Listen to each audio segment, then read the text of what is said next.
यहाँ आपको अपडेट करेंगे। इस्लामाबाद हाई कोर्ट ने बानी पीटीआई से मुलाकात न कराने पर अल्लामा राजा नासिर अब्बास की दरखास्त पर सुपरिटेंडेंट अडियाला जेल को नोटिस जारी कर दिया। मजीद जानते हैं डॉन न्यूज के नुमाइंदे उमर बर्नी से। उमर, बताइएगा नोटिस कब के लिए जारी किया गया है? जी देखिए, इस्लामाबाद हाई कोर्ट की जस्टिस समन रिफत इम्तियाज ने अल्लामा नासिर अब्बास की अदालती अहकामात के बावजूद बानी पीटीआई से मुलाकात न कराने पर सुपरिटेंडेंट अडियाला जेल के खिलाफ तौहीन अदालत की दरख्वास्त पर समाअत की। दौरान समाअत वकील अब्दुल हादी अदालत में पेश हुए और उनकी जानिब से मौक़िफ़ अपनाया गया कि इस्लामाबाद हाई कोर्ट ने 8 मार्च 2024 को बानी पीटीआई से मुलाकात कराने के अहकामात जारी किए।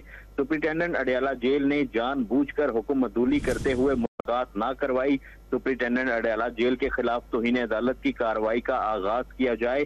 अदालत ने सुपरिटेंडेंट अडियाला जेल को 15 मार्च के लिए दरख्वास्त पर नोटिस जारी कर दिया है। जी, बहुत शुक्रिया उमर बर्नी अपडेट करने के लिए।